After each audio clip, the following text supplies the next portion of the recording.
माने कि जितेश शर्मा जी हैं, आ गए हैं। मैंने पोस्ट बना दिया था पहले ही। मेरा नेटवर्क आज बहुत खराब है। आप अभी सर का ऑडियो वीडियो सर है, बट उनका ऑडियो वीडियो नहीं ऑन है। डॉक्टर जितेंद्र शर्मा, आप अपना ऑडियो वीडियो काइंडली ऑन करें। Yes yes sir. ओके, आज के हमारे गेस्ट स्पीकर हैं डॉक्टर जितेंद्र शर्मा। इनका मैं एक छोटा सा इंट्रो दे रही हूँ।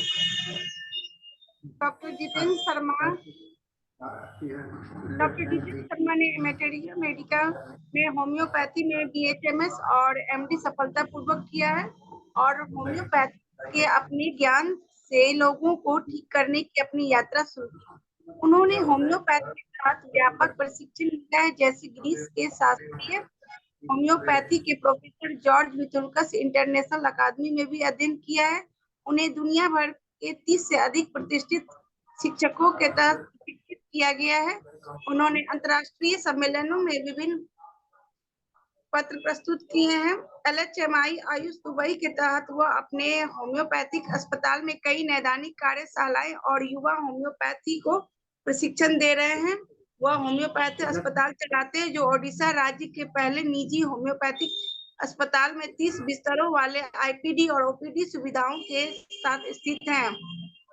उनके पास है होम्योपैथी में उत्कृष्टता के लिए उन्हें सम्मानित किया गया है। उन्होंने 10 अप्रैल को हैनीमैन के जन्म स्थान में माइसिन शहर में 268वीं डॉक्टर हैनीमैन जयंती के अवसर पर इंटरनेशनल हैनीमैन जेंट्रम टोरगाउ जर्मनी द्वारा आयोजित होम्योपैथी सेमिनार में अपना पेपर प्रस्तुत किया है। इनका आज का विषय है मेडोरिनम औषधि का अध्ययन। So doctor Jitendra Sharma sir, आपका IFPH मंच पे बहुत बहुत स्वागत है। Over to you sir. Thank you, धन्यवाद। और मैं बहुत आभारी हूँ साहनी सर का, जो वो बहुत लगातार मेहनत करते आ रहे हैं इस सेशन को इतना लंबा, मतलब उनका प्रयास की वजह से और आप लोग की इतनी स्ट्रॉन्ग टीम की वजह से आज इतना सारा सेशन हो पाया है और इतने अच्छे अच्छे स्पीकर लोग आए हैं इस सेशन में बोलने के लिए। एंड मुझे मौका देने के लिए बहुत ही मैं आभारी हूँ। Thank you sir.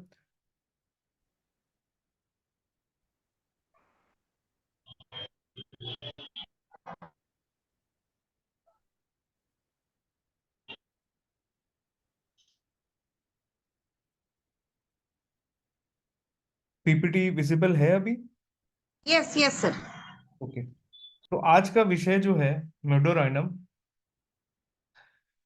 कि पहली बात तो ये कि हम नोसोड कब सोचे नोसोड यूज करने के लिए। जहां पे हम फंसते हैं वहां एकदम वेल सिलेक्टेड रेमेडी दिए हैं और उसमें बस बहुत थोड़ा सा फर्क पड़ता है, यहाँ बिल्कुल भी रिजल्ट नहीं आ रहा है, तब आप देखिए कि क्या कॉज है, या फैमिली हिस्ट्री का रीजन है, या कुछ ना कुछ रुकावट जो है उसमें फिर आपको इंडिकेट करता है कि आप सोराइनम यूज करें, सल्फर, मेडोरिनम, सिफिलिनम, कुछ ना कुछ रहेगा ही रहेगा, जिसकी वजह से नोसोड को यूज करना ही पड़ेगा according to doctor CM Boger. दूसरा, मेडोरिनम किससे बना है? मेडोरिनम गोनोरियल वायरस नोसोड से बना हुआ है और इसका प्रूविंग जो किया गया डॉक्टर स्वान द्वारा किया गया था 1870 में। और ये मेडोरिनम का जो कॉन्स्टिट्यूशनल पिक्चर है वो बहुत ही मतलब दोनों साइड, एक बहुत ही लेजी हो सकता है, बहुत ही मतलब चालाक भी है, बहुत ही आलसी भी है, बहुत ही बोलेंगे कि जितने भी मतलब शातिर पाना भी बहुत हो सकता है मेडोराइनम, है ना। और इसमें क्या है, अपने को सबसे इंपॉर्टेंट पार्ट ये होती है मेडोराइनम सोचने की कि एक history of urine related UTI या गोनोरिया, कुछ ना कुछ एक यूरिन रिलेटेड इशू एक पाया जाएगा, तभी जाके ही मेडोरिनम तक हमारे दिमाग में दस्तक जाती है कि क्या ये मेडोरिनम हो सकता है कि नहीं हो सकता ये केस में। जैसा कि मैंने बोला, सप्रेस्ड गोनोरिया, जैसे कि अगर उनको कोई इन्फेक्शन हुआ था पेशेंट को बहुत टाइम पहले और फिर उन्होंने को भी ट्रीटमेंट लिया, उसके बाद भी उसको तकलीफ उसकी जा नहीं रही है, या उसके बाद बोलो कि उसने एंटीबायोटिक लिया और वो यूरिन इन्फेक्शन में थे, उसके बाद से उसका पैर हाथ वो पूरा बहुत ज्यादा जॉइंट पेन वगैरह हो रहा है, जैसे कि rheumatoid arthritis due to suppressed gonorrhoea, तो वो जो यूरिन के इन्फेक्शन के ट्रीटमेंट लिए उसके बाद उनको आर्थराइटिस हुआ, तो फर्स्ट फॉरमोस्ट रेमेडी आती है वो हमारी मेडोराइनम है। तभी जाके ही कुछ इम्प्रूवमेंट होता है वो सब केस में। तो गाउट के केसेस में, स्पाइनल कॉर्ड के डिजीजेस में, है ना, इवन पैरालिसिस तक की में काम होता है। और रिकरेंट फाइब्रॉइड्स की जितनी हिस्ट्री है, रिकरेंट यूट्रिन फाइब्रॉइड जितनी होती है रिकरेंट, उसमें भी मेडोरिनम, जैसे कि एक बार फाइब्रॉइड हुआ था, फिर वो ठीक हो गया, या फिर वो उन्होंने रिमूव करवाया फिर वापस आ गया, ये भी एक टेंडेंसी बताती है मेडोराइनम की। ये फैलोपियन ट्यूब में स्वेलिंग आ जाना, इन्फ्लेमेशन हो जाना, ब्लॉकेज हो जाना, वो भी। आज के जितनी भी इनफर्टिलिटी केसेस है जहां पे अननोन रीजन है, बिल्कुल पता ही नहीं चल रहा है कि कुछ कारण कुछ मिल ही नहीं रहा है, वो ब्रेक करने का एक ही एक लौता दवाई है, वो medorrhinum. Medorrhinum unexplained fertility, infertility जितने भी केसेस है उसमें मेडोरिनम से केस ओपन करने से काफी सारे पॉजिटिव केसेस हो जाते हैं प्रेगनेंसी। तो इसका बहुत बड़ा योगदान है मेडोरिनम का हमारे मिट्रिया मेडिका से। और दूसरी बात ये, जो पीआईडी के केसेस होते हैं जो क्रैक नहीं कर पाते हैं, वो बार बार बोलते हैं, बहुत एकदम मेंस के टाइम में पूरा पेल्विक इन्फ्लेमेशन हो जाता है और पूरा एकदम असहनीय दर्द होती है, वो भी मेडोरिनम के इंटरकरेंट डोजेस से काफी हद तक वो क्योर हो जाती है। इवन कैंसर के केसेस में भी दिया जाता है मेडोराइनम। और मेडोराइनम की एक खास बात है, जो यूरिन की जो स्मेल होती है ना, बहुत ही एकदम सड़ी हुई मच्छी जैसी स्मेल आ सकती है, सेम जैसा कि सैनिकुला में होता है। इवन प्रोस्टेट, वहां पे प्रोस्टेट प्रोस्टेट की भी कंप्लेंट्स में मेडोरिनम बहुत ज्यादा मार्क्ड है। तो मेडोरिनम आता है टॉप 3 साइकोटिक रेमेडीज में, थूजा, नैट्रम सल्फ, मेडोरिनम। तो ये तीनों बहुत ही ज्यादा एंटी साइकोटिक रेमेडीज हैं हमारे मिट्रिया मेडिका में।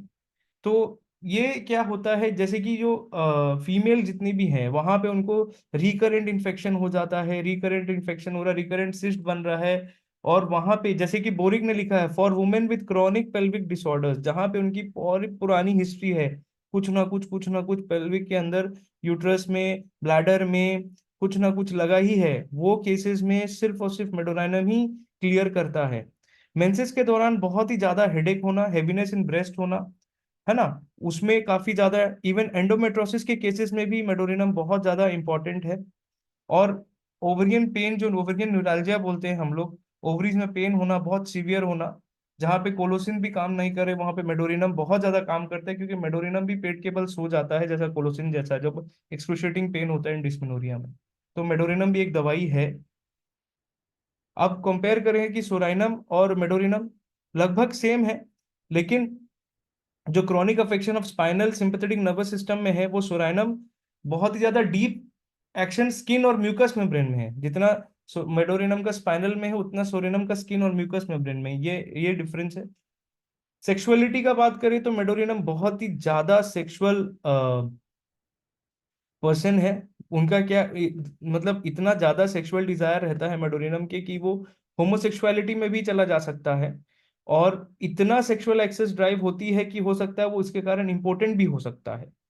तो मेडोरिनम बहुत ही ज्यादा इंटेंस और फ्रीक्वेंट इरेक्शन हो सकता है, day and night, according to Hering ने मेंशन किया है।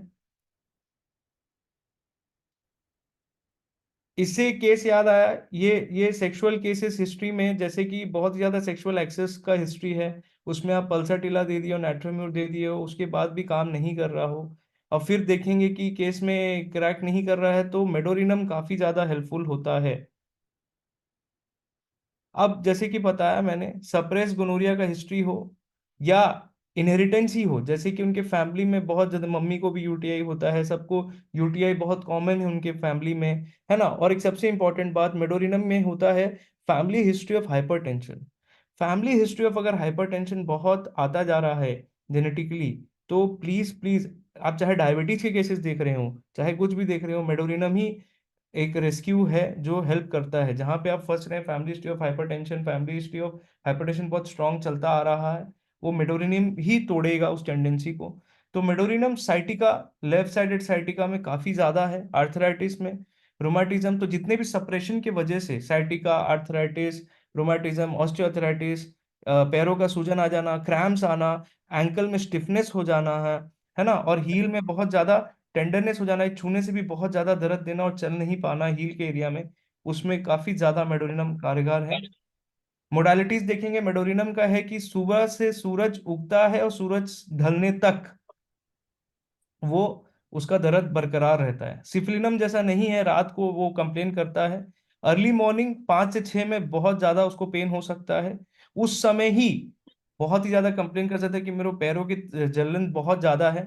अब पैरों की जलन की बात करेंगे तो हम जनरली क्या देखते हैं, हम पेशेंट जब बताता है कि उसके पैरों के तलवे में जलन है, तो वो क्या करते हैं, पैरों को हमेशा अपने कंबल के बाहर रखते हैं जैसा सल्फर रखता है। तो कैमोमिला, सल्फर, मेडोरिनम और सैनिक्यूला, ये दवाइयां ही सबसे ज्यादा मार्क्ड है। और हाँ, पल्साटिला भी। ये दवाइयां ही मार्क्ड है जहाँ पे बर्निंग होती है और वो पैरों को चद्दर के बाहर रखते हैं, तो ये कंफर्मेटरी साइन हो जाती है। बट ये रेमेडी में आपको फिर इंडिविजुअलाइज डिफरेंशियल करना पड़ेगा। मेडोरिनम के बच्चे, आज तो वर्ल्ड डाउन सिंड्रोम डे है, तो मैं बता दूं कि मेडोरिनम एक बहुत ही कारगर दवाई है बच्चों में, डाउन सिंड्रोम के बच्चों में, जिसको मोंगोलियन वर्ड यूज किया गया है मेटेरा मेडिका में। और ऐसे बच्चे जो बहुत ही ज्यादा डल हैं, वीक हैं, है ना, जहाँ पे वो लोग बार बार उनका देखेंगे ग्लैंडुलर स्वेलिंग हो जाती है बार बार, जैसे ब्राइटा काप जैसे भी बोलते हैं, ब्राइटा काप भी है डाउन सिंड्रोम के लिए, तो वो जहाँ पे बार बार देखेंगे कि लिम्फेटिक स्वेलिंग होते जा रही है, बार बार हार्ड हो जाती है गर्दन के बगल में, एक्जिला में, तो वहाँ पे मेडोरिनम भी बहुत काम करती है। और वो काफी ज्यादा हेल्प करता है उसके ग्रोथ और उसके सेंसरी डेवलपमेंट में भी मेडोरिनम काफी हेल्प करता है। जैसे कि मैंने बताया, तो मेडोरिन, अब इसमें क्या है, डाउन सिंड्रोम में होता क्या है ना, कि बहुत ज्यादा वो अच्छे से ज्यादा सीख नहीं पाते, बोल नहीं पाते। ये सब में माइजम का कुछ बहुत बड़ा रोल है, जिसमें कि हमारा काम करता है सिफलिनम, मेडोरिनम, कार्सिनोसिन, ये सब बहुत हेल्प करते हैं ये सब केसेस में। और मेडोरिनम के खास बात में क्या होता है कि जहाँ पे यूरिन रिलेटेड डिसऑर्डर्स हो गया, या उनके ब्लैडर मतलब यूरिन कंट्रोल नहीं हो रही है, वो बात नहीं करते, बहुत ज्यादा स्लो लर्नर हैं, है ना, और वो क्या है, वो अपने से कपड़ा पहनने नहीं पाते, ये सब चीज में मेडोरियम देने से काफी ज्यादा फर्क पड़ता है उन केसेस में। अब मेडोरिनम का माइंड सिम्टम्स बोलेंगे तो सबसे ज्यादा इंपॉर्टेंट सिम्टम्स है, मेडोरिनम एक ऐसा पर्सन है, उसके दिमाग में इतने सारे आइडिया हैं, लेकिन वो कभी भी वो आइडिया को एग्जीक्यूट कर ही नहीं पाता। वो बोलता है मेरे को ये करना था, मेरे को ये करना था, मेरे को वो करना था, मेरे को ये करना था, लेकिन मैं कर नहीं पा रहा हूँ। बिकॉज वो कर नहीं पाता क्योंकि उसमें एक खामियां है कि वो बहुत बड़ा लेजी आदमी है, बहुत बड़ा। वो उनकी एक तो वो भूल भी जाता है नाम शब्द, वो अभी अभी जस्ट क्या पढ़ा वो भी भूल जाता है। इसको हम लोग बोलते हैं मेडोरिनम को थर्स्टी पल्साटिला या acute of pulsatilla. Thirsty pulsatilla इसलिए कि मेडोरिनम बहुत ही ज्यादा थर्स्टी है, weeping like symptoms, pulsatilla like exact symptoms है। थोड़े से भी आवाज में चमक जाना, दोस्त यार के नाम भी भूल जाना, बात करते करते भूल जाना कि अरे अरे अभी मैं क्या बात कर रहा था, मैं क्या बात कर रहा था, ये जो टिपिकल पिक्चर है वो मेडोरिनम का है। और मेडोरिनम का है सबसे इंपॉर्टेंट साइन जो देखा जाएगा, पेशेंट लोग बहुत ही ज्यादा हेरी, देखेंगे आईब्रो बहुत हेरी, बहुत ही बुशी, है ना, बहुत ही ज्यादा हेयर ग्रोथ रहता है बॉडी में। इनफैक्ट आप जब उनको अगर एग्जामिन कर रहे हो, अगर उनके थाइज में बड़े बड़े एकदम पेडुंकुलेटेड वॉर्ड्स देखते हैं एकदम मोटे मोटे, वो भी एक मेडोरिनम का साइन है क्लिनिकली।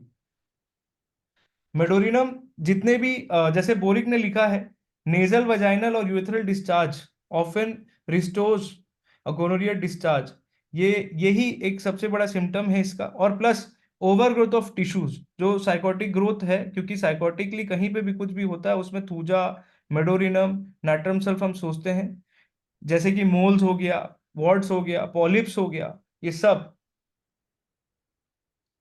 मेडोरिनम ट्यूबरकुलिनम में क्या फर्क है, सबसे बड़ी बात, ट्यूबरकुलिनम खा के भी बहुत पतला रहता है, वेट गेन होती नहीं। मेडोरिनम खाएगा थोड़ा सा और फिर भी मोटा रहता है। ये फर्क है मेडोरिनम और ट्यूबरकुलिनम में। सोराइनम जैसे हमने पहले भी बताया था, सोराइनम बहुत स्किन और म्यूकस मेम्ब्रेन्स के लिए ज्यादा है, और ये डीप स्पाइनल पैथोलॉजीज के लिए ज्यादा होता है मेडोरिनम। सोराइनम में क्या है, ये बहुत ही ज्यादा जैसे कि बहुत ज्यादा फैट, सोराइनम क्या ओवर प्रोडक्शन ऑफ फैट है, जैसे कि उतना समझ नहीं आया, more than the physician knows how to handle. और मेडोरिनम में क्या है कि वो पेशेंट में है जिनका बहुत ही कम सिम्टम्स दिखाते हैं। बेसिकली क्या होता है ना, हम लोग जैसे हर्बर्ट रॉबर्ट्स ने कहा है कि जो साइकोटिक पेशेंट होते हैं ना, हार्ट पेशेंट, वो मर जाते हैं बिना किसी वार्निंग के। जैसे मान लीजिए उनमें साइलेंट हाइपरटेंशन ही चल रहा हो, 180 190 बीपी रह रही है, उनको पता ही नहीं, अचानक से स्ट्रोक हो और वो डेथ हो गया। ये सब जो साइकोटिक ट्रेट्स होते हैं ना, ये जो साइकोटिक पेशेंट होते हैं, इनको कभी भी इनको सडनली कुछ भी हो जाता है और वो एक्सपायर कर जाते हैं। ये सारा ट्रेट जो है ना वो साइकोटिक ट्रेट पे लाई करता है। और सोरिक को क्या है, जैसे कि मैंने बताया, मेडोरिनम में बहुत कम सिम्टम्स मिलते हैं, ज्यादा से ज्यादा नहीं होता, क्योंकि वो लोग को सडनली कोई अनएक्सपेक्टेड डिजीज से वो एक्सपायर कर जाते हैं, जैसे लाइकोपोडियम में भी ये चीज है। सोरिक में सोरिज्म वाले पेशेंट ना बहुत अक्सर आएंगे, वो बोलेंगे अरे डर लग रहा है, मेरे को लग रहा है कि मैं मरने वाला हूँ, मेरे को एकदम शार्प पेन हो रहा है डॉक्टर साहब, यहाँ पे ये वो, ये सब सोराइनम के पिक्चर है। मेडोरिनम वाले कहाँ एक दो सिम्टम दिखते हैं, बाकी तो क्योंकि क्या होता है, सीक्रेटिव होते हैं, मेडोरिनम में बहुत जल्दी सिम्टम्स उभर के नहीं दिखते हैं, अब पूछो भी तो ज्यादा बताते भी नहीं है, थूजा जैसे होते हैं, एकदम सीक्रेटिव। जैसे कि मैंने बताया, मोस्ट इंपॉर्टेंट मेंटल सिम्टम इसका है कि एक लाइन लिखा हुआ है, many ideas but uncertain of execution.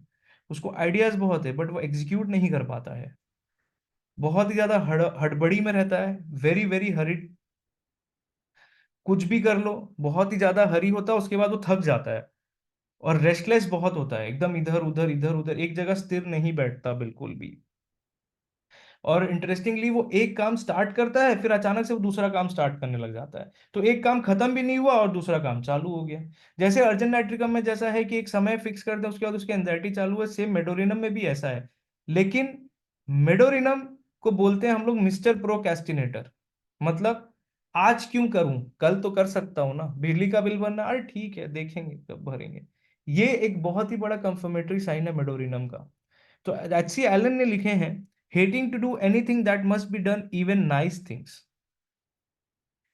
और हर चीज वो लास्ट मोमेंट के लिए रखता रहता है, वो लास्ट मोमेंट में एकदम हड़बड़ी और एकदम प्रेशर में काम करता है, ये है मेडोराइनम। स्लीपिंग पोजीशन जो है नी चेस्ट पोजीशन के लिए हम लोग बोलते हैं, और ये कार्सिनोसिन में भी है, और ये यही पोजीशन है, मैंने इमेज डाला है, ऐसे सोते हैं मेडोरिनम वाले। और पेट के बल भी सोते हैं, अगर पूरे केस चेकिंग ले रहे हो और उसमें देख रहे हैं कि स्लीपिंग पोजीशन हमेशा पेट के बल सालों साल सो रहे हैं यार, बाकी यूटीआई वटीआई सब मिल जाता है, पूरी एक टोटालिटी फॉर्म हो जाती है, तो वो मेडोरिनम ही आपको रिजल्ट देगी उस केस में। आर्सेनिक नाइट्राम्यूर और पल्साटिला एक फीटल पोजीशन बोलते हैं हम लोग, ये आप देखेंगे इसको, ये एक फीटल पोजीशन है, इसमें भी सोते हैं। पल्साटिला नक्सोमी का हमेशा हाथ ऊपर रख के सोते हैं या हाथ तकिया के अंदर रहता है। पल्साटिला भी कम से कम कभी कभी वो ऐसे भी हाथ रख के सोते हैं। सोराइनम का आस्थमा या सोराइनम के हर कंप्लेन, ऐसे अगर हम ऐसे वाइड अपार्ट करके सो जाते हैं ना, उनकी आजमत बहुत ज्यादा रिलैक्स हो जाती है, एमिल पोजीशन है उनकी, एमडुलेशन पोजीशन। और सोराइनम सोते भी ऐसे ही है। Phosphorus right side, sulphur lyco arsenic जब बहुत ज्यादा बीमार होते हैं ना, तो वो ऐसे आधा उठे हुए पोजीशन में सोते हैं ना, तो उनकी खांसी वासी सब कुछ रिलैक्स हो जाती है, ये प्रॉप्ड अप पोजीशन हम लोग बोलते हैं। मेडोरिनम आर्सेनिक नक्सवामी का ऐसे भी सोते हैं जहां पे हैंड्स जो है वो दोनों ऐसे जुड़े हुए रहते हैं, ऐसे सोते हैं। हेडेक बहुत ही ज्यादा सिम्टम्स है इनमें, बहुत ज्यादा बर्निंग बहुत है, मेडोरिनम में हर जगह बर्निंग बहुत मिलेगा आपको, यूरिन में, पैरों के तलवे में, हेडेक में, डैंड्रफ बहुत है, रूखे रूखे बाल। और प्लस हेडेक में क्या है, पूरा जो हेडेक स्टार्ट होगा पूरे पीछे से स्टार्ट होके पूरे स्पाइन तक जाएगा। और डायरिया भी होता है कार में ट्रैवल करने से, हेडेक भी होता है कार में ट्रैवल करने से, उनकी हेडेक जो होती है उल्टी उल्टी लगती है और पूरा सामने की तरफ जैसे लगेगा कुछ टाइट सा कोई बांध दिया है, लेकिन सामने के बल झुकेंगे ना तो उनको अच्छा लगेगा। ये चीज डीडी होती है बेलाडोना से। बेलाडोना अगर आप कंफर्म करते हैं कोई भी हेडेक में आया है, उसको बोलेंगे कि सामने का जो सर कर, बोलेगा बहुत पेन हो रहा है, और पीछे की तरफ ऐसे रख लेगा ना, वो ठीक है, this is a confirmatory sign होता है ये बेलाडोना देखने का। आई एन साइड, मेडोरिनम को यूफोरिया हम लोग बोलते हैं, वो कंटिन्यूअसली पानी गिरना आंख से, बहुत, और अंदर से लगना कि बालू बालू आंख में कुछ है, हमसे कम कम से हमेशा रब करते रहना आंख। टोसिस, फॉलिंग ऑफ आईलिड्स, दोनों के हो सकते हैं, लेफ्ट वाला पर्टिकुलरली होता है, बहुत मेहनत लगती है आंख उठने में। प्लस बहुत ज्यादा स्वेलिंग, आप देखेंगे ये पिक्चर मैंने लगा रखा है, ये ऐसा जो स्वेलिंग होता है ना, ये मेडोरिनम की स्वेलिंग को बोलते हैं हम लोग, ये सब स्वेलिंग अंडर द आईज, ये है मेडोरिनम वाले। और आईलिड में काफी ज्यादा इरिटेशन होना, ये भी एक साइन है। ईयर में, कान में उसको लगता है कि एक वॉर्म, एक पूरा अंदर में कीड़ा जैसा चल रहा है, कुछ पूरा अंदर में, पूरा लगता है कि पूरे अंदर अंदर एक कीड़ा चल रहा है। वो एक खास बात है इसकी, मेडोरिनम की ईयर की सिम्टम। और हो सकता है कि दोनों तरफ से वो उसे सुनाई ना दे, और अगर सुनाई भी दे तो एक पल्सेशन जैसा सेंसेशन रहता है ईयर्स में। और जिसमें क्या होता है, बहुत ही ज्यादा मतलब एक आवाज बहुत, जैसे एक बहुत कम आवाज आएगी। अगर आप इतना ज्यादा उसको कोशिश भी करोगे ना बात करने की, तो उसको सुनाई नहीं देगा। तो उसको एकदम इसलिए लिखा गया had to use a trumpet, यानी पूरा भोंपू बजा के अगर कुछ सुनाए तो कुछ सुनाई देने तो ना दे। बहुत ही क्रॉनिक डेफनेस है मेडोरिनम में। नोज एंड स्मेल, इसकी स्मेल गायब ये पेशेंट में हो सकता है। एनोस्मिया हो, loss of smell for many days, बहुत ही ज्यादा इचिंग होना नोज में, बहुत ज्यादा रब करना, नाक बहना कंटिन्यूअसली। अगर ऑब्स्ट्रक्शन ऑफ रूट, जैसे कि क्या होता है, म्यूकस मेम्ब्रेन अंदर ही अंदर हाइपरट्रोफिड हो गया, वो अलग एक साइकोटिक की अलग पहचान है, उसमें भी मेडोरिनम काम करता है। एपिस्टेक्सिस के केसेस में। और बहुत ही ज्यादा बर्निंग, बर्निंग कहाँ पे, नॉस्ट्रिल्स के अंदर जब वो सांस ले रहे हो, नोज। और क्या लगना कि एक नाक में भी उनको लगता है कि एक एकदम क्रॉलिंग फीलिंग है, जैसे कोई सेंटीपीड जा रहा है। एकदम अर्ली मॉर्निंग सिम्टम एग्रेवेशन है उनका। लगेगा कि पूरा कुछ चल रहा है नाक के अंदर, नाक जाम होना, सांस नहीं ले पाना। Snuffles in children are not relieve by any other remedies. जहाँ पे सैम्बुकस, जो बहुत ही ज्यादा इंपॉर्टेंट रेमेडी है स्नफल्स में बच्चों में, अगर सैम्बुकस से नहीं हुआ तो medorrhinum could be on the rescue point इसमें, ये सब केसेस में। फेस, फेस में देखेंगे sweat on face, upper lip में यहाँ पसीना आता है। जॉ पूरा स्टिफ हो जाना, खुलना नहीं। जॉ पूरा एकदम एकदम टाइट हो जाएगा, खुलेगा भी नहीं, है ना। और पूरा शाइनी अपीयरेंस लाइक फिश, इस पूरी स्किन पूरी चमकेगी, पूरा ग्लेजिंग स्किन, वो मेडोरिनम का है। दांत, अगर आप बोलेंगे बच्चों में टिपिकली जैसे आप देखेंगे, तो इसको हम लोग तीत बोलते हैं, सेरेटेड तीत, ये ऐसे आपको तीत दिखेंगे उनके। ये मेडोरिनम सिफिलिनम के कंफर्मेटरी साइंस है। सिफिलिनम में क्या होता है, डीके हो जाता है, जैसे cup cup cup cup cup shape होती है पूरी तीत। और ये हम लोग बोलते हैं सेरेटेड। सेरेटेड टीथ में ये है। और येलोनेस ऑफ टीथ, जो लाइकोपोडियम का भी एक कंफर्मेटरी साइन है, जब भी आप लाइकोपोडियम को भी देखोगे दांत एकदम येलो, स्टेन जा ही नहीं रहे, वो एक कंफर्मेटरी साइन होती है लाइकोपोडियम की। और टीथ मेडोरिनम की भी ऐसे ही है, जब आप दांत देखोगे सेरेटेड टीथ होती है ना, तो भी मेडोरिनम हो सकता है। और येलोनेसन टीथ भी रहती है इसमें। माउथ एंड थ्रोट में बहुत ही ज्यादा ड्राइनेस लगना, जलना।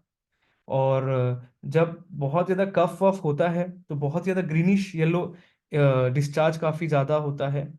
Complete loss of taste and smell हो सकता है, कैन नॉट टेस्ट टोबैको। और जो ब्लिस्टर्स है, हर्पीज, जो हर्पीज है वो inner lip of surface of cheeks, यहाँ पे हो सकता है, यहाँ पे कॉर्नर ऑफ द माउथ में हो सकता है। और जितने भी डिस्चार्जेस हैं मेडोरिनम के ना, वो ग्रीनिश बहुत होते हैं।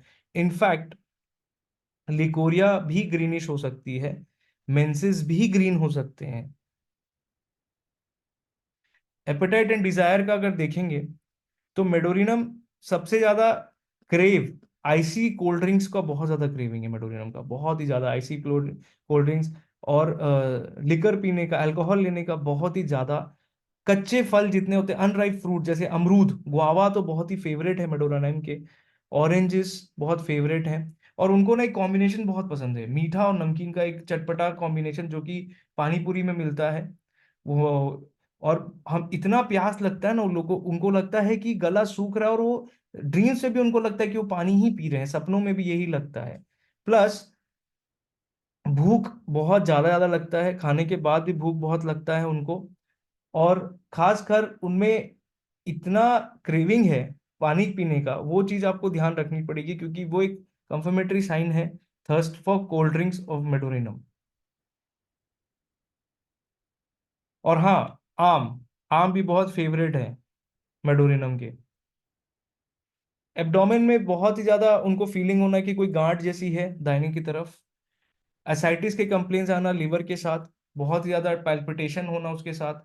इंग्यूनल ग्लैंड्स में बहुत ज्यादा स्वेलिंग आना लेफ्ट साइडेड, ये एक है। और पेट हमेशा भारी भारी लगना और प्रेशर जैसा लगना। स्टूल, पीछे ऐसे झुक जाने से उनका पेट अच्छे से साफ हो, पॉटी में बैठे हैं स्टूल में, और उनको ऐसे पीछे की तरफ बैठने से उनका पेट अच्छे से साफ हो, ये एक बहुत ही ज्यादा इंपॉर्टेंट सिम्टम है, that we call constipation is better by bending backwards. तो पेट साफ होता है अगर इस पोजीशन में पीछे बैक करने में, तो हम medorrhinum is very very indicated remedy in this kind of cases. तो आपको देखना होगा अगर ये सिम्टम है उनमें, और उनको पेन जो होता है रेक्टम में बहुत ज्यादा लगता है, कांटा जैसा कोई चुभा रहा है, और अगर एनस पाइल्स वाइल्स के साथ अगर होता है यहाँ पे, तो उनकी स्वेलिंग हो सकती है लेकिन ब्लीडिंग कभी नहीं होगी पाइल्स में। पाइल्स में कभी ब्लीडिंग नहीं रहती इनको। और मेडोरिनम के अगर एनएस से भी अगर कुछ निकलता है डिस्चार्जेस, तो पूरा एकदम सड़ा हुआ मच्छी का जैसा ही स्मेल आता है। किडनी स्टोन्स के लिए बहुत ही ज्यादा इंपॉर्टेंट दवाई है। इंटेंस रीनल कॉलिक में मेडोरिनम काम करता है, जहां पे सीवियर पेन होता है यूरेटरस में। साथ में उनके साथ क्या होता है, क्रेविंग फॉर आइस बहुत होता है। अब रिकरेंट रीनल कैलकुली की हिस्ट्री है किसी में भी, बार बार स्टोन बन रहा है, बार बार आप लोग दे रहे ट्रीटमेंट कर रहे हैं, वो जा नहीं रहा, ठीक नहीं रहा है, बर्बरीज दे रहे ठीक हो जा रहा है, फिर वापस आया, लाइकोपोडियम दे रहा नहीं काम कर रहा, मेडोरिनम हेल्प करता है ये केसेस में। जैसे कि और एक सिम्टम है कि जैसे ही वो यूरिन कर ले उसको किडनी के पेन कम हो जाते हैं, जो लाइकोपोडियम में भी है और मेडोरिनम में भी है ये चीज। यूरिन जो होता है वो बहुत वाटरी होता है, कलरलेस है, और उसमें जैसे कि केस था कि बहुत ही ज्यादा सीवियर अटैक आया यूरिन इन्फेक्शन का बच्चों में, और उसमें एकदम लाइट कलर का इतना ज्यादा एक्सट्रीम पेन था कि उसकी पेनिस तक इन्फ्लेम हो गई थी। और फिर उसका आरईएमई किया गया, जो टेस्ट किया गया उसमें देखिए एल्बुमिन है, प्रोटीन है, फॉस्फेट है, ट्रिपल फॉस्फेट आया, उसमें दिए मेडोरिनम दिए तो उसमें काफी ज्यादा अच्छी रिजल्ट आई। तो मेडोरिनम बहुत ही इंपॉर्टेंट दवाई है यूटीआई और यूटीआई कंप्लेन से, चाहे वो किडनी स्टोन की हो या रिकरेंट सिस्टाइटिस की हो। बहुत ज्यादा लस्ट हो जाते हैं, बहुत ही सुस्त हो जाते हैं, इवन कुछ कुछ केसेस में तो सिंकोप भी हुआ है, बेहोशी हो गए हैं यूरिन करने, और यूरिन का जो फ्लो रहता है ना बहुत ही स्लो स्ट्रीम है, बहुत धीरे धीरे धीरे धीरे निकलना, और जलन नहीं होता इंटरेस्टिंगली उसमें। और हमेशा ये जो होते हैं ना frequent urination in diabetes patients में जो कंटिन्यूसली आता है कि बार बार बार बार बार बार पेशाब लगती है, ऑलमोस्ट रोक ही नहीं पाते, थोड़ा सा भी अगर रोक पाए ना तो उनको लगेगा कि एकदम चिलीनेस आ जाएगा और जलन आ जाएगा अगर रोकना चाहा तो थोड़ा सा भी। तो मेडोरिनम एक दवाई है। अब मेल के सेक्सुअल सिम्टम्स में नाइट एमिशन, जितने भी नाइट फॉल्स के केसेस हैं उसमें काफी ज्यादा हेल्पफुल है। और इंटरेस्टिंगली मेडोरिनम का जो डिस्चार्ज होता है नाइटफॉल में, उससे कपड़ा हार्ड नहीं होता, जहां पे डिस्चार्ज होगा सेमिनल फ्लूइड का वो कपड़ा स्टिफ हो जाना चाहिए, लेकिन मेडोरिनम में स्टिफ नहीं रहता वो। और प्लस इम्पोर्टेंसी का हिस्ट्री होना due to excess of sexual abuse उसमें भी है। और प्लस गोनोरियल हिस्ट्री अगर मिल गया, रैपिड चेंजेबल पार्टनर्स होता है, उसमें काफी ज्यादा इंडिकेटेड रहता है मेडोराइनम।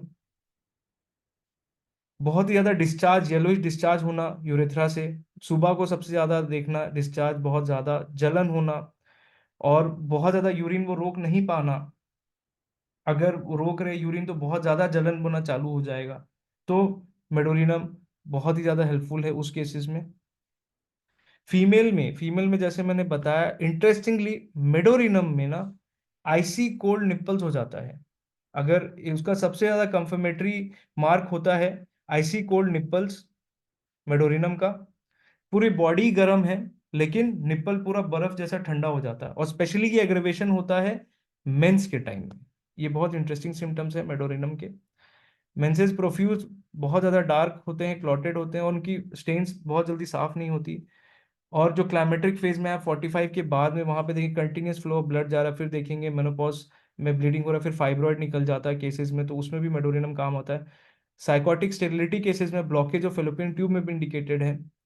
प्रोराइटिस, बहुत ज्यादा खुजली होना फीमेल पार्ट में, बहुत ज्यादा रब करना, रब से आराम मिलना। और इसमें एक कैच है, मेडोरिनम को पसंद है ठंडा पानी, लेकिन अगर फीमेल वजाइना में इचिंग हो रही है बहुत ज्यादा, वो फॉसेट से गर्म पानी का वॉश मारने से उनको रिलीफ मिलता है, और वो इस रूब्रिक में वो सिंगल रेमेडी है। वार्म वाटर वॉश करते हैं तो उसको इचिंग कम हो जाती है। ये बहुत इंटरेस्टिंग है इसका। प्लस जैसे मैंने बताया menses green, leucorrhoea, fishy odour का, रिकरेंट हिस्ट्री ऑफ गोनोरिया हो सकती है उनको। अब ये जो पोजीशन आप देख रहे हैं ना, मुंह खोल के सांस लेने का, डॉग जैसा position, how does the dog breath, ऐसे ही मुंह खोल के सांस लेने का, ये पोजीशन में, प्रोट्रूडिंग टंग में, इनकी आस्थमा जो है वो रिलैक्स हो जाती है, या रेस्पिरेशन डिफिकल्टी हो रही है सांस लेने में, इस पोजीशन में तुरंत आराम आ जाती है। ये मेडोरिनम का एक कंफर्मेटरी साइन है। इनके पास क्या है ना, एक्सपिरेशन नहीं करना, वो सांस ले पाते हैं लेकिन छोड़ने की ताकत नहीं रहती, ये मेडोरिनम का सबसे इंपॉर्टेंट साइन है। और वो हमेशा डीप ब्रीदिंग में हेल्प करते हैं, डीप ब्रीदिंग करना चाह रहे हैं, बिल्कुल सांस ले ही नहीं पाते, इसीलिए इन्फेंटाइल आस्थमा में, साइकोटिक आस्थमा में काफी ज्यादा इंडिकेटेड रेमेडी होती है। बैक पेन, मेडोरिनम बहुत ही इंटरेस्टिंग रेमेडी है एंकोलाइजिंग स्पॉन्डिलोसिस के लिए। मैं बता दूं, एंकोलाइजिंग स्पॉन्डिलोसिस में भी बहुत ज़्यादा इंपॉर्टेंट रेमेडी है। अगर उसकी यूटीआई की हिस्ट्री थी और उसने कुछ किया ट्रीटमेंट, उसके बाद उसकी स्पाइनल में स्टिफनेस होना, ये होना, पेन होना, ये सारे में उसको मेडोरिनम ही कम के हेल्प करेगा। आप रेस्टॉक्स दे दे के थक जाएंगे, काम नहीं है। अगर यूरिन की हिस्ट्री, इन्फेक्शन की हिस्ट्री है, तो मेडोरिनम ही उस चीज़ को क्योर करती है। प्लस बहुत ज़्यादा इसमें क्या है ना, साइटिका जो है इंटेंस, साइटिका के लिए लेफ्ट साइडेड साइटिकास में, जैसे बर्नेट, डॉक्टर बर्नेट ने कहा है, मेडोरिनम को दूसरा नाम से जाना था ग्लिनिकम बोलते हैं हम लोग उसको, glinicum has cured left sided of sciatica cases with medorrhinum. अगर स्पेशली पेशेंट का एक कंफर्मेटरी साइन है कि खट्टा खट्टा लगना और एकदम एकदम खराब सड़ा हुआ जीभ, सुबह सुबह अगर वैसा लग रहा है जीभ में एकदम खट्टा खट्टा और एकदम महक रहा है, अंदर ही अंदर उसको फील हो रहा है, तो ये कंफर्मेटरी साइन होता है मेडोरिनम का। जैसे मैंने बताया, एक एक इंटरेस्टिंग सिम्टम जो नैट्रम कार में है कि चलते चलते पैर मुड़ जाना, ये मेडोरिनम में भी है। स्टिफनेस बहुत ज्यादा कॉमन है, स्टिफनेस होगी हर जगह, जैसे बोला ना मैंने, स्पाइन की स्टिफनेस है, इसीलिए एंकोलाइजिंग स्पॉन्डिलोसिस में बहुत अच्छा काम करता है। कैलकेरिया फॉस एक बहुत ही अच्छी दवाई है, जहां पे एंकोलाइजिंग केसेस में आप देखेंगे कि पेशेंट लेटा है और वो जैसी उठने की कोशिश कर रहा है, जैसी वो सीधा होने की कोशिश कर रहा है, वो सीधा बहुत मुश्किलों के बाद होता है सुबह सुबह। ये कैलकेरिया फॉस की एक इंफॉर्मेशन कंफर्मेशन है कि इंपॉर्टेंट कंफर्मेटरी साइन है ये कैलकेरिया फॉस की, कि पेशेंट जब लेट के उठता है तो बहुत कष्ट से वो सीधा कर पाता है अपने आप को। तो एंकोलाइजिंग केसेस में कैलकेरिया फॉस, मेडोरिनम बहुत ही इंपॉर्टेंट दवाई है। और डिफॉर्मिटीज हो जाना, कॉन्ट्रैक्चर्स हो जाना, आर्थराइटिस, रोमाटॉइड आर्थराइटिस में, ये भी मेडोरिनम का एक बहुत ही इंपॉर्टेंट साइन है। स्किन लाल, रेड मस्से, लाल मस्से बहुत होना, ये फैमिली हेरिडिटरी चलते आता है, साइकोटिक ग्रोथ। तो रेड मोल्स, बुगर ने भी लिखा है। कॉन्स बहुत ज्यादा पेनफुल होना, जिसमें एंटीफ्लूट दे रहे काम नहीं कर रहा है। बहुत ही ज्यादा पसीना बहुत जल्दी आ जाना, फीट बहुत ज्यादा गीला हो जाना, ऑफेंसिव ओडर आना, उसमें भी मेडोरिनम काफी ज्यादा काम करता है। तो की पॉइंट जो याद रखना है, सबसे इंपॉर्टेंट पार्ट मैंने एक समराइज किया है। रिकरेंट फाइब्रॉइड, यूट्रिन फाइब्रॉइड की हिस्ट्री हो, मेडोरिनम। गोनेरिया हिस्ट्री, यूटीआई का हिस्ट्री हो, मेडोरिनम। कॉमर्शियल सेक्स वर्कर्स अगर आते हैं दिखाने के लिए, वो मेडोरिनम। बच्चे जिसका ड्वार्फ एंड स्टंटेड ग्रोथ है, ब्रेटा कप जैसा, मेडोरिनम। एंकोलाइजिंग स्पॉन्डिलोसिस में अगर आपको मिलता है, मेडोरिनम। हैरी बॉडी का बड़ा मिस्ट्री है कि हमको लगता है कि बहुत हैरी, कार्सिनोसिन बहुत ज्यादा हैरी रहता है, ऐसा नहीं है। ट्यूबरक्युलम मेडोरिनम बहुत ज्यादा हैरी है, और इसमें अगर डीडी करें, थूजा, थूजा भी हैरी है, लेकिन थूजा के बाल अनयूजुअल पार्ट में होंगे जहां पे बाल ग्रोथ नहीं एक्सपेक्ट करते हैं हम। क्रेविंग फॉर फ्रेश एयर, नींबू पानी, lemonades drinking, medorrhinum. Ice craving, medorrhinum and phosphorus, ये दो दवाई सबसे ज्यादा प्रोमिनेंट है। मेडोरिनम की जो बर्निंग है वो कोल्ड से बेटर हो जाती है, और आर्सेनिक की जो बर्निंग है वो वार्म से बेटर हो जाती है। बिना रोए बात नहीं करना, मेडोरिनम का साइन।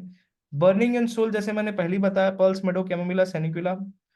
मेडोरिनम को बियर ड्रिंक बहुत पसंद है, और कोल्ड ड्रिंक जो पसंद है मेडोरिनम का ना, वो Thums Up type cold drink है, थम्स अप, पेप्सी भी नहीं, थम्स अप, क्योंकि थम्स अप ज्यादा स्ट्रांग होता है कार्बोनेटेड वाटर में, उसको हम लोग एरिएटेड ड्रिंक्स भी बोलते हैं, उसकी भी रूब्रिक है। तो थम्स अप ज्यादा क्रेविंग होती है एरिएटेड में मेडोरिनम के लिए। ग्रेप्स, मैंगोज, गुआवा, एकदम हार्ड गुआवा, गला गला गुआवा नहीं, अमरूद गला गला नहीं खाते, हार्ड वाला जो हरा हरा आता है ना, जो मिलता है मार्केट में बड़ा बड़ा, उनको बहुत क्रेविंग होती है। ग्रीन एप्पल पसंद है उनको, नॉर्मल एप्पल पसंद नहीं है। सिट्रस में सब। वाटरमेलन बहुत पसंद है क्योंकि वो वाटरी होता है, रिफ्रेशिंग होता है। मेंसेस मैंने बताया डिफिकल्ट टू वॉश है, जैसे मैकाब में और मेडोरिनम में है। हर चीज मेडोरिनम की हॉट है, लेकिन निप्पल बहुत कोल्ड एंड आइसी रहती है। अस्थमा, प्रोट्यूट करते हैं, जीभ निकाल के बाहर रखें थे तो उनको अच्छा लगता है। उनकी नकल्स जो होते हैं ना, बहुत पफी होते हैं, बहुत मोटा मोटा दिखेगा आपको, नकल्स पफी, आप चेक करेंगे। और पैर हिलाना और पैर हिलाना बहुत ज्यादा मार्क्ड है उनका, रिजिडिटी, रेस्टलेसनेस बहुत ज्यादा होता है।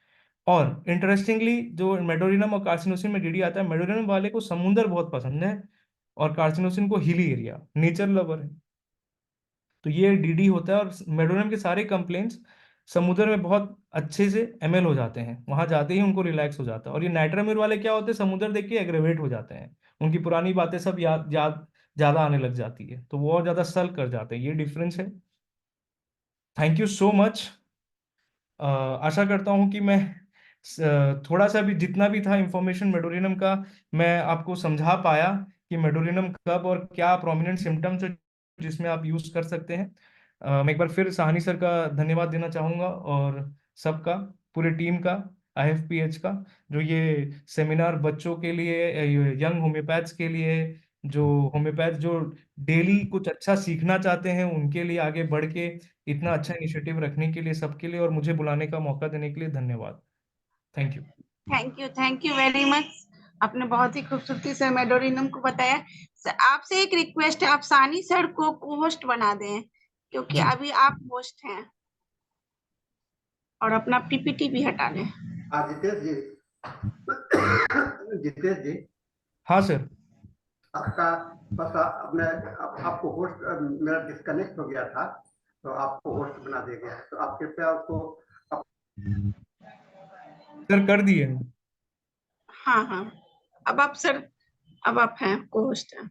हाँ ठीक है, जितेश आप हैं, ठीक है, ठीक है। हाँ, किन्हीं का कोई क्वेश्चन हो तो काइंडली हैंड रेज करें, या आप चैट बॉक्स में भी टाइप कर सकते हैं क्वेश्चन। सब thank you, wonderful session, thank you. Yes, I can we get recording? Yes, recording is available on IFPH YouTube पर।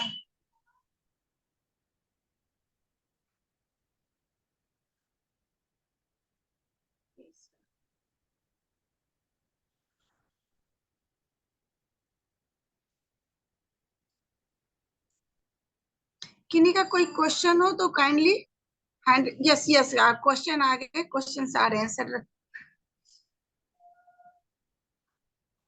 No no, YouTube channel IFPH, YouTube channel name पूछ रहे हैं, आईएफपीएच।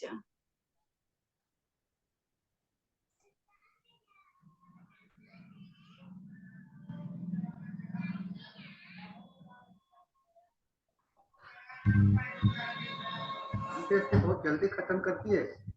हाँ सर, इनका तो बहुत, अभी हमारे पास जो है बहुत टाइम है, 20 मिनट्स टाइम है।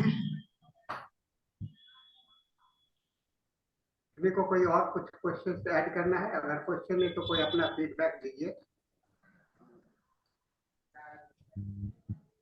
इसमें सर आपने ये बताया, एक्सट्रीमिटीज में जो आपने पैर के बारे में बताया कि उसके निकल्स जो हार्ड होते हैं, तो नहीं, इसमें मैं पैर एक नहीं, चीज और, हाथ, हाथ के नकल्स, नकल्स बहुत पफी होते हैं, जो पफी। इसमें मैं एक चीज और ऐड करना चाहूंगी कि heels and balls of feet tender, तो इसमें थूजा का भी बहुत अच्छा रोल है। जी जी, बेशक है, उसमें थूजा भी है, मेडोरिनम, मैं बोला साइकोटिक है तो थूजा और मेडोरिनम के सिम्टम्स काफी सिमिलर होते हैं। एक क्वेश्चन आया है, सोरियासिस में केसेस पर गाइड चाह रहे हैं। सर, सोरियासिस केसेस में डॉक्टर मोहम्मद ताहिर जी, क्या होता है ना, सब कॉन्स्टिट्यूशनली काम करता है, ऐसा कोई भी स्पेसिफिक नहीं है कि कोई भी कॉम्बिनेशन बना के उठा के दे दिए और वो सोरियासिस अगर ठीक भी हो गया ना, 2 महीने बाद वापस आ जाएगा। और सोरियासिस सबसे ज्यादा डेडली होते हैं ना, वो अगर वो आना होता है ना, वो तुरंत तुरंत ही आना, रिलैप्सेस, और इतना तगड़ा रिलैप्सेस मारेंगे ना कि पेशेंट ही हैरस हो जाएगा और बोलेगा कि सर अब मैं कहाँ कहाँ जाऊँ आपके पास। तो जितने भी सोरियासिस केसेस हैं, उसमें आप ये नहीं देखो कि कोई भी एक उठा के दवाई दे दोगे तो वो ठीक हो जाएगा, आप देखो कि उसकी हिस्ट्री क्या है, उसके टाइप ऑफ इरप्शंस कैसे हैं, और उसकी इचिंग कितनी है, स्केलिंग कितनी होती है, थिक स्केलिंग है, कैसा टाइप का इरप्शन है, बड़े बड़े पैचेस हैं, है ना, हिस्ट्री ऑफ थायराइड मिल गया, थायरोइडिनम क्रेसिस क्लियर करते हैं, रेडियम ब्रोमाइड है, इतनी सारी दवाइयां हैं कि कोई लिस्ट ही नहीं है सोरियोसिस के लिए कि कोई उठा के मैं बता दूं कि वो स्पेसिफिक दवाइयां दे दो सारी सोरियोसिस ठीक हो जाएगी। आप पल्सरडिला से कितने सोरियोसिस ठीक कर सकते हो, आप मेडोनियम से कर सकते हो, तो उसकी कोई लिमिट नहीं है। आप क्यों डिजीज पे जाते हो? डिजीज सिर्फ नॉलेज के लिए है, आप प्लीज सिम्टम्स और हिस्ट्रीज पे फोकस करो कि पेशेंट को क्या हुआ था, कैसे आया, उसने कुछ किया था, इवन वैक्सीनेशन भी लिया था, कोविड के बाद आ गया, बहुत बहुत सारे फैक्टर्स इम्प्लाई होते हैं, उसके बाद ही आप कोई की आपकी दवाई सिलेक्टेड काम करेगी। चाहे जितने भी पेटेंट खिला लो, जो भी कर लो, सोरोसिस रिलैप्स मारेगा ही मारेगा, अनलेस एंड अनटिल आप उसको इंडिविजुअलाइज कोई भी सही रेमेडी से आप उसको ट्रीट करें। सर आपने एक मिस्टर प्रोक्रास्टिनेटर के बारे में बताया कि मेडोरिनम को ये भी कहते हैं हर चीज लास्ट मोमेंट में ही वो हाँ करेगा, इसके हाँ। बारे में थोड़ा सा और इलेबोरेट करें। क्या वो जैसे पहले जैसे कि उसको कोई काम दिया गया था और वो उस वक्त तक टालते रह गया जब तक उसकी डेडलाइन पूरी लास्ट मिनट तक ना हो जाए। जैसे कि मान लीजिए ट्रेन का टिकट ही करना था, कल ही उसको जाना, उसको पता है कि अगले महीना जाना है, लेकिन वो टिकट कल जाना है वो आज करेगा और अल्टीमेटली उसको वेटिंग में मिलेगा, और उसको ये बात पता था और ये डर भी था। तो अब वो उस चीज को लेके नर्वस और एंजाइटी हो जाएगा कि उसको अब ये टेंशन में रहेगा, और उसकी फिर एंजाइटी पूरा अर्जेंटम नाइट्रिकम जैसी उसकी हो जाएगी, एप्रीहेंशन और वो सब, और उसके कारण और वो घबराने लग जाएगा, और इस केस में फिर उसकी फिजिडिटी वगैरह बढ़ जाएगी, रेस्टलेस हो जाएगा। ये ऐसे होते हैं मेडोरिनम, उस अंडर प्रेशर में काम करने वाले ही हैं। और ये सिचुएशन ऐसा बात नहीं कि वो एक बार करते हैं और वो सीख जाते हैं, ये एपिसोड बार बार उनके लाइफ में होते रहेगी, और ये इससे बिल्कुल नहीं सुधरेंगे। वो तब भी लेजी रहेंगे और हमेशा ही प्रोक्रेस्टिनेट करेंगे, आखिरी दिन तक का वेट करेंगे फॉर्म भरने का, जब तक सर पे ना आ जाए पानी, जब सर के ऊपर से ना चल जाए पानी, तब तक वो अपना काम करते ही नहीं है। ये है मेडोरिनम। फिर जैसे एक आपने बात है, इस चीज एक्यूट को केसेस में नोट्स का क्या रोल है, आपका कोई अनुभव है? सर एक्यूट केस में मेडोरिनम का रोल। सर एक्यूट केस में मेडोरिनम का ऐसा है कि अगर सीवियर यूटीआई हुआ और बेंडिंग बैकवर्ड अपवर्ड लिम्स करके रखे हैं, जो मेरा एक्सपीरियंस में बता रहा हूँ सर, अगर एक्यूट यूटीआई का केस है जहां पे उसको मान लीजिए उसने पानी पूरी ही खाया, हिस्ट्री है कि रात को पानी पूरी खाया और उसके बाद उसको सीवियर यूटीआई डिस्मेनोरिया के साथ हो रहा है, जिसमें वो पूरा नीचे इस पोजीशन में लगा हुआ है पेशेंट, उसमें सर हमने यूज किया है मेडोरिनम, स्पेशली एलएम पोटेंसी में, और वो इंस्टेंटली 4 से 5 डोज में ही उसका पेन गायब हो गया, इंस्टेंटली, एक्यूट में। तो सर अगर वैसा सिम्टम मिलता है तो सर यूज किए हैं सर, अगर जो एक्सपीरियंस था ये था सर। मैं तो देखता हूँ, मैं तो काफी यूज किया हूँ, हाँ सर। खास करके जब काफी इंटेंसिटी होती है यस और सर। जब जो आपका इंडिकेटेड मेडिसिन फेल कर रहा है, तो जैसे आर्सेनिकम है, आर्सेनिकम को अगर रोल आपका है, तो आर्सेनिकम को हम लोग मेडोरिनम से लिंक करते हैं। आर्सेनिकम का क्रॉनिक हो गया, नेट्रम का क्रॉनिक हो गया, ऐसे करके हम लोग आगे चलते हैं तो हम लोग मेडोरिनम के पास पहुंच जाते हैं। तो जी बहुत सर। ही क्लोज रिलेशन है। जब डीप सीटेड अगर इफेक्ट हो गया एक्यूट केसेस में, तो उसमें हम लोग को करना चाहिए। मैं केस से आपको बताऊंगा। एक केस था, मैं भी उस पर स्टडी कर रहा था। मैं स्टडी कर रहा था कि ये बहुत पुराना केस है। एक यंग मैन, करीब करीब होगा, हार्डली 30 या 35 के आसपास में होगा। उनको अपेंडिक्स का प्रॉब्लम था और पेन रहा करता था। अब अचानक एक बार वो बर्स्ट कर गया, बहुत इमरजेंसी हुआ, पेशेंट को हॉस्पिटलाइज किया गया। हॉस्पिटलाइज करने के बाद सर्जरी किया गया। सर्जरी में बहुत किसी तरह से उसका सारे चीज को जितने भी थे उसको क्लियर कर दिया गया, और उसे आईसीयू में पड़े हुए थे। नेक्स्ट डे, ऑपरेशन के नेक्स्ट डे काफी फीवर होने लगा, इंटेंस हीट होने लगा। एंटीबायोटिक्स का ये सब काफी तेजी से चल रहा था, फीवर घटने का नाम नहीं ले रहा था, काफी क्रिटिकल कंडीशन जैसा फीवर। तो पेशेंट के इंटेंसिव आईसीयू में भर्ती था, तो हम लोग तो वहां पर जा नहीं सकते थे। पेशेंट के जो गार्जियन है उन्होंने अप्रोच किया। मैं कहा कि आप किसी तरह से उनके दो हेयर ले लीजिए। तो उन्होंने हेयर लेकर के मुझे दिया और मैंने उस पर पायरोजिनम, और पायरोजिनम का मैंने यूज किया। पायरोजिनम मैं एलएम पोटेंसी यूज करता हूँ। तो पायरोजिनम जो है, तो 0/1 की, ऐसे मुझे याद नहीं पड़ा उसमें का 0/1 या 3 में मैंने दिया, और आप लोग विश्वास नहीं करेंगे, विदिन 3-4 आवर्स फीवर घटने लगे और नेक्स्ट डे सारे फीवर नॉर्मल हो गए। तो यहाँ सेप्टिक कंडीशंस जहाँ हो जाता है तो सारे फेल कर रहे होते हैं। अब वो डॉक्टर लोग भी अच्छे थे, हो गया कि इतना जल्दी अचानक कैसे घट गया, वो लोग घबरा रहे थे कहीं वो एक लोग सिंक तो नहीं कर रहा, लेकिन पेशेंट अपने को फ्रेश फील कर रहा था, फिर धीरे धीरे वो नॉर्मल हो गया। तो इस तरह से हम लोग यूज कर सकते हैं। और इसी तरह से मैंने सोडियम को भी देखा, मेटोडिनम को भी देखा। इसलिए ऐसा नहीं सोचना चाहिए कि ये जो है सो हालांकि हाँ, इंटेंसिटी एक इम्पॉर्टेंट फैक्टर होता है, और क्रॉनिसिटी। अगर कोई खास करके कोई जो क्रॉनिक केसेस होते हैं उसमें अगर एक्यूट कंडीशंस आता है तो उसमें हम लोग मैंने कहते हैं एक्यूटनेस इन क्रॉनिसिटी, एक बहुत इंपॉर्टेंट फीचर्स है ना, एक्यूटनेस इन क्रॉनिसिटी। तो उसमें आपको नोसोड्स का रोल आ जाता है, हम लोग को उसमें सोचने का कोशिश करना चाहिए। आपके लिए एक प्रश्न है, ट्यूबरकुलोसिस इन टीनेज।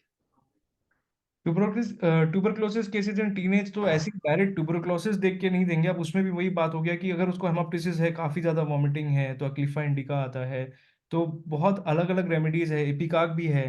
तो आप सिम्टम्स के बेसिस में बोले, डिजीज के बेसिस में पूछेंगे तो बड़ा दिक्कत है हमको दवाई बताना, क्योंकि इसमें तो बहुत ही वाइड वैरायटीज हो जाती है सिम्टम्स पे। और सबसे पहले ट्यूबरक्लोसिस कहाँ की ट्यूबरक्लोसिस, लंग की, कहीं ग्लैंड की, हर जगह। तो बहुत ही ज़्यादा डिटेल में करने से फिर हम कुछ सजेस्ट कर पाएंगे कि क्या करना चाहिए। बाकी रोल ऑफ होम्योपैथी ऐसा ही है कि अगर लंग्स में है तो क्या कॉस्ट है, फैमिली हिस्ट्री थी कि ट्यूबरक्लोसिस की, फिर उसके सिम्टम्स क्या हैं, टिपिकली नाइट स्वेट्स हो रहे हैं, और अगर आप बोल रहे जेनेटिक है तो वो पूरा केस समझने के बाद ही कुछ हेल्प कर पाएंगे। मैं तो आपको देखा ट्यूबरकुलिनम को खास करके चिल्ड्रन, बच्चों में, जाके फैमिली हिस्ट्री में, फैमिली बैकग्राउंड में आपको नजर नहीं आ रहा है ना, कहीं भी कोई नजर नहीं आ रहा है ट्यूबरकुलोसिस। लेकिन उसका जो फिजिकल हाइपर एक्टिविटी है ना, activity, physical ADHD, activity, ADHD hyper activity, बहुत बहुत ही पोलाइट, बहुत ही सबसे अफेक्शनेट नेचर्स का है।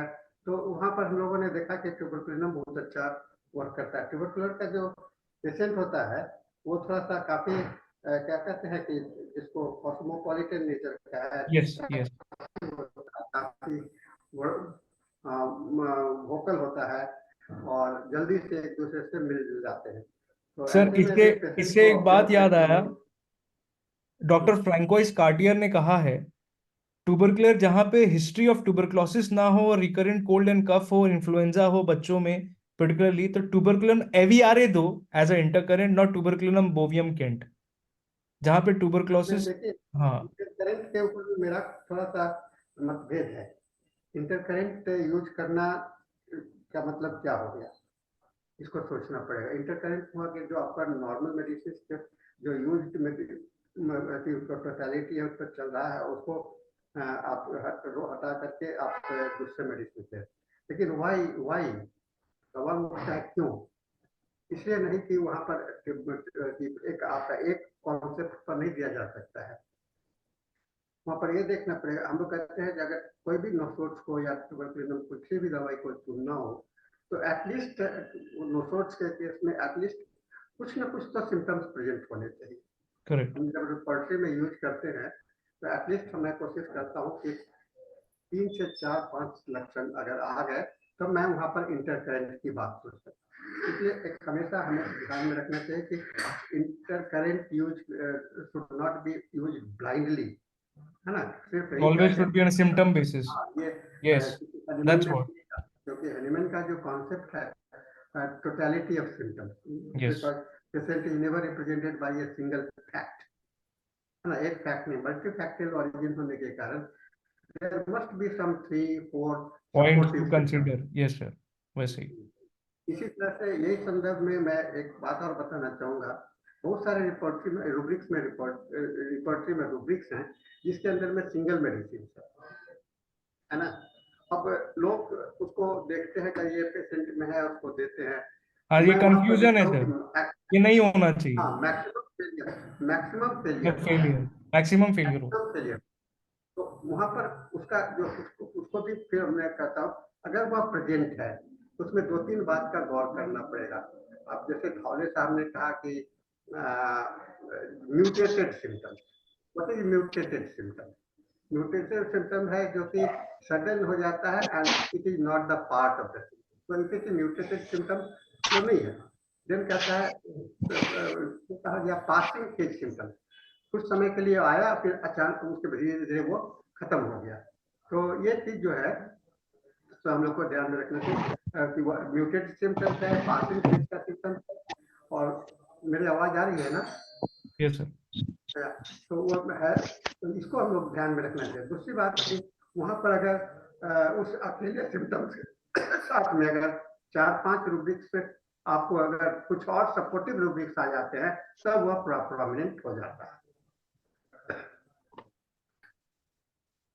एक आपके लिए कुछ सीवियर कॉन्स्टिपेशन, सीवियर कॉन्स्टिपेशन से कुछ सवाल कर रहे हैं। Severe constipation with dry stool. Constipation में भी फिर वही बात हो गया कि क्या रीजन है। ड्राई स्टूल है, अब जैसे उसमें एलुमिना है, नक्सफॉर्मिका है, कॉस्टिकम है। तो पहले तो ये समझना पड़ेगा कि क्या हिस्ट्री क्या है और कैसे हुआ, कितने दिन से चल रहा है, उसको मोशन है कि नहीं, कि इतना ड्राई हो जा रहा है कि उसको उंगली देके निकालना पड़े, मैकेनिकली रिमूव करना पड़े। तो वो सिर्फ सिम्टम्स देंगे तो मैं कुछ इन लोग गाइड कर पाऊँ। सिर्फ वन लाइनर्स में थोड़ा मेरा दिक्कत है। बिल्कुल बिल्कुल बिल्कुल, I agree with you sir. एक और चीज पूछ रहे हैं कि अगर अस्थमा और स्किन के केस का रिलेशन, तो इसमें भी पूछ रहे क्या केस होगा। सिलेक्टेड रेमेडी प्रिस्क्राइब करने के आस्थमा बाद alternating with rheumatism alternating with skin disease, ये sorry asthma related with skin disease, ये बहुत ही कॉमन है आजमा केसेस में जनरली। बट इसमें सबसे ज्यादा देखो कि लाइफ थ्रेटनिंग क्या है आजमा, तो पहले आजमा को ठीक करो जो कि इंटरनल लेयर में ज्यादा डिस्टर्ब कर रहा है। जब तक वो ठीक नहीं होगा तब तक उसको, पहले स्किन अगर कर दोगे तो फिर आजमा वर्स हो जाएगा। तो आजमा अगर कर रहे हो तो फिर स्किन होगा वर्स, लेकिन उसको मैनेज कैसे करना है वो जो आप वेल सिलेक्टेड रेमेडी दोगे उसमें दोनों में ही कवर करना है चीज। तो इस हिसाब से आप प्रिस्क्रिप्शन करोगे तो आपका केस क्योर की तरफ जाएगा।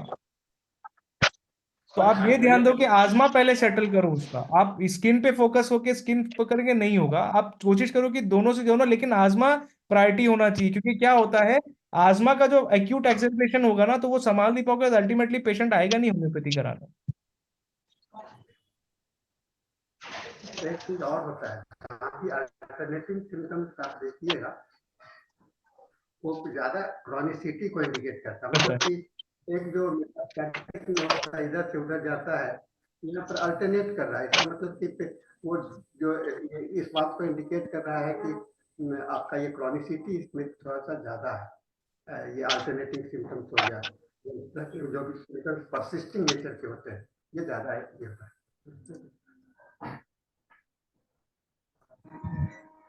सर क्रॉनिक अर्थराइटिस में मेडोरिनम और पल्सोटिला में थोड़ा डिफरेंशिएट करें। देखिए दीपमाला जी, ये जो सवाल है ना, अभी आपका थोड़ा सा हमको लग रहा है कि बहुत बचकाना। मैं इसलिए कहूँगा कि आपने पल्सेटला, अभी तो जो चर्चा चल रहा था, तो पल्सेटला को आप मेडोरिनम से कंपैरिजन नहीं करेंगे। किसी भी मेडिसिन को कंपैरेटिव में पढ़िएगा ना, इंडिविजुअल पोजीशंस में पढ़िए। कंपैरेटिव कब पढ़ते हैं, कंपैरेटिव रोल कब आता है, जबकि दो पैरेलल मेडिसिन आपके सामने में आ रहे हैं, तब उसमें देखना है जिसको कि हम लोग कहते हैं पैरेलल मेडिसिन को कोलैटरल मेडिसिन। जब कोलैटरल मेडिसिन आ रहे थे तो इसको समझ रही है ना दीपमाला जी, जो पैरेलल हो गया मतलब कोलैटरल हो गया, मैंने लक्षण दोनों के बहुत ही सिमिलर चल रहे हैं, तब हम लोग सोचते हैं कि अब हमको कंपैरेटिव में जाना है। उस समय में चल रहा है, लेकिन पहले से सोचिएगा कि ये पल्सेटला में है, ये मेडोरिनम में है, तो ऐसा नहीं होता है। नहीं, एक्चुअली मेरे पास केस ऐसा है ना कि दोनों सिम्टम्स मुझे मिल रहे हैं, इसीलिए मैं थोड़ा कंफ्यूज मैं कह रहा हूँ ना कि कोलैटरल, अगर कोलैटरल स्टेट है तो कोलेटरल स्टेट में आपको ध्यान में रखना पड़ेगा। वहां पर जाकर के तब आप देखिए डिफरेंशिएटिंग पॉइंट क्या है कोलेटरल में। आप रिपोर्टरी में देखिएगा कोई ना कोई ऐसा बिंदु तो जरूर होगा जो वो क्रॉस करेगा, और वह बिंदु जो है तो आपको एक सिम्टम इसमें है इसमें नहीं है वो तो आपको खोजना ही पड़ेगा, है ना। ओके, एक हमारे पास क्वेश्चन है साहू का सप्रेस्ड। सर मैंने रिप्लाई कर दिया उसको। कर दिया, ठीक है। ठीक है।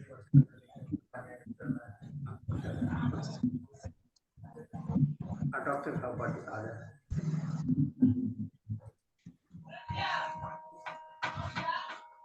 अब अभी हमारे पास है 4 मिनट, 3 to 4 मिनट्स अभी और भी है।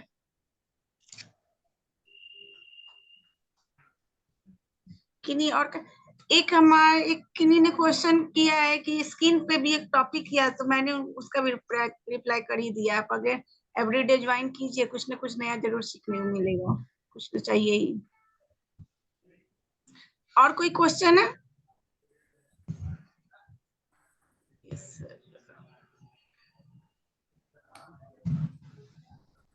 एक क्वेश्चन और है सर। ओके ओके, नहीं आपने रिप्लाई किया।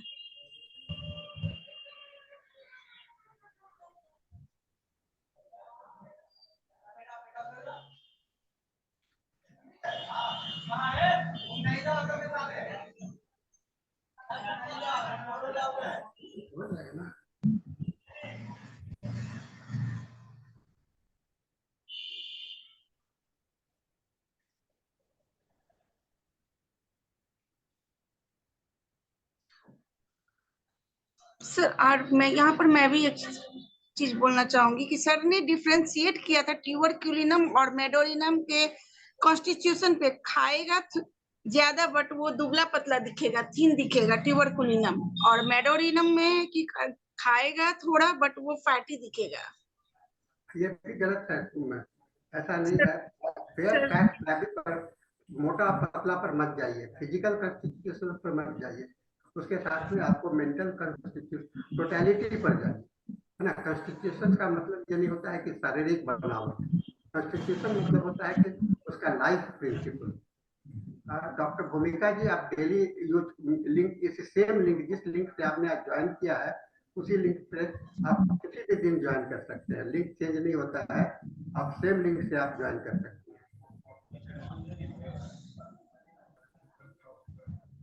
टाइम 7 to 8 टाइम जो है तो हिंदी का 7 बजे से 8 बजे तक है, और 8 से 9 इंग्लिश सेशन है। इसी लिंक पर आपको जब हिंदी सेशन खत्म होगा तो अंग्रेजी सेशन शुरू हो जाता है। 7 to 8 Hindi session, 8 to 9 English session every day. Sir, thank you for this session today. Yes, thank you very much।